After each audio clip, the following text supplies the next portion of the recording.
ജോഷുവയുടെ പുസ്തകത്തിൽ നിന്ന് അദ്ധ്യായം 1. കാനാനിൽ പ്രവേശിക്കാൻ ഒരുങ്ങുന്നു. കർത്താവിൻ്റെ ദാസനായ മോശയുടെ മരണത്തിന് ശേഷം അവൻ്റെ സേവകനും നൂനിൻ്റെ പുത്രനുമായ ജോഷുവയോട് കർത്താവ് അരുളി ചെയ്തു, എൻ്റെ ദാസൻ മോശ മരിച്ചു. നീയും ജനം മുഴുവനും ഉടനെ തയ്യാറായി ജോർദാൻ നദി കടന്ന് ഞാൻ ഇസ്രായേൽ ജനത്തിന് നൽകുന്ന ദേശത്തേക്ക് പോവുക. മോശയോട് വാഗ്ദാനം ചെയ്തിട്ടുള്ളതുപോലെ നിങ്ങൾ കാലുകുത്തുന്ന ദേശമെല്ലാം ഞാൻ നിങ്ങൾക്ക് തരും. തെക്കുവടക്ക് മരുഭൂമി മുതൽ ലെബനോൻ വരെയും കിഴക്ക് പടിഞ്ഞാറ് യൂഫ്രട്ടീസ് മഹാനദിയും ഹിത്യരുടെ എല്ലാ ദേശങ്ങളുമടക്കം മഹാസമുദ്രം വരെയും നിങ്ങളുടേതായിരിക്കും.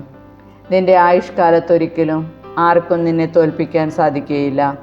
ഞാൻ മോശയോടുകൂടെ എന്ന പോലെ നിന്നോടുകൂടെയും ഉണ്ടായിരിക്കും. ഒരിക്കലും നിന്നെ കൈവിടുകയില്ല. ശക്തനും ധീരനുമായിരിക്കുക.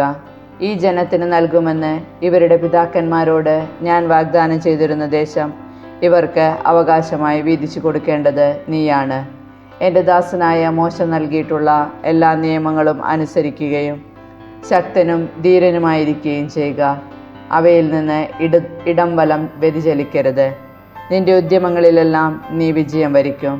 ന്യായപ്രമാണ ഗ്രന്ഥം എപ്പോഴും നിന്റെ അധരത്തിലുണ്ടായിരിക്കണം. അതിൽ എഴുതിയിരിക്കുന്നതെല്ലാം പാലിക്കാൻ നീ ശ്രദ്ധിക്കണം. അതിനെക്കുറിച്ച് രാവും പകലും ധ്യാനിക്കണം. അപ്പോൾ നീ അഭിവൃദ്ധി പ്രാപിക്കുകയും വിജയം വരിക്കുകയും ചെയ്യും. ശക്തനും ധീരനുമായിരിക്കണമെന്നും ഭയപ്പെടുകയോ പരിഭ്രമിക്കുകയോ ചെയ്യരുതെന്നും നിന്നോട് ഞാൻ കൽപ്പിച്ചിട്ടില്ലയോ? നിന്റെ ദൈവമായ കർത്താവ് നീ പോകുന്നിടത്തെല്ലാം നിന്നോടുകൂടെ ഉണ്ടായിരിക്കും. ജോഷുവ ജനപ്രമാണികളോട് കൽപ്പിച്ചു, പാളയത്തിലൂടെ ചെന്ന് ജനങ്ങളോട് ഇങ്ങനെ ആജ്ഞാപിക്കുവേൻ, വേഗം നിങ്ങൾക്ക് ആവശ്യമായവ സംഭരിക്കുവേൻ. നിങ്ങളുടെ ദൈവമായ കർത്താവ് നിങ്ങൾക്ക് അവകാശമായി നൽകാൻ പോകുന്ന ദേശം കൈവശപ്പെടുത്താൻ 3 ദിവസത്തിനുള്ളിൽ നിങ്ങൾ ജോർദാൻ കടക്കണം. റൂബൻ ഗാദ് ഗോത്രങ്ങളോടും മനാസയുടെ അർദ്ധഗോത്രത്തോടും ജോഷുവ പറഞ്ഞു, നിങ്ങളുടെ ദൈവമായ കർത്താവ് നിങ്ങൾക്ക് സ്വസ്ഥമായി വസിക്കാൻ ഒരു സ്ഥലം തരികയാണ്. അവിടുന്ന് ഈ ദേശം നിങ്ങൾക്കും തരും എന്ന് കർത്താവിൻ്റെ ദാസനായ മോശ നിങ്ങളോട് പറഞ്ഞത് അനുസ്മരിക്കുവിൻ. നിങ്ങളുടെ ഭാര്യമാരും കുഞ്ഞുങ്ങളും കന്നുകാലികളും ജോർദാനിക്കരെ മോശ നിങ്ങൾക്ക് നൽകിയ ദേശത്ത് വസിക്കട്ടെ. എന്നാൽ നിങ്ങളിൽ കരുത്തന്മാർ ആയുധം ധരിച്ച് നിങ്ങളുടെ സഹോദരന്മാർക്ക് മുൻപേ പോകണം.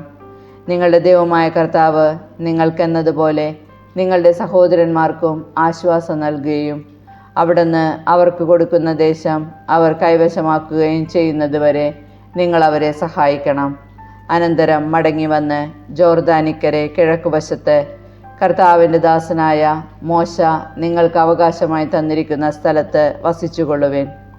അവർ ജോഷുവയോട് പറഞ്ഞു, നീ കൽപ്പിക്കുന്നതെല്ലാം ഞങ്ങൾ ചെയ്യാം. അയക്കുന്നിടത്തേക്കെല്ലാം ഞങ്ങൾ പോകാം. മോശയെ എന്നതുപോലെ ഞങ്ങൾ എല്ലാ കാര്യങ്ങളിലും നിന്നെയും അനുസരിക്കും. നിന്റെ ദൈവമായ കർത്താവ് മോശയോട് കൂടെ എന്നതുപോലെ നിന്നോടുകൂടെയും ഉണ്ടായിരിക്കട്ടെ.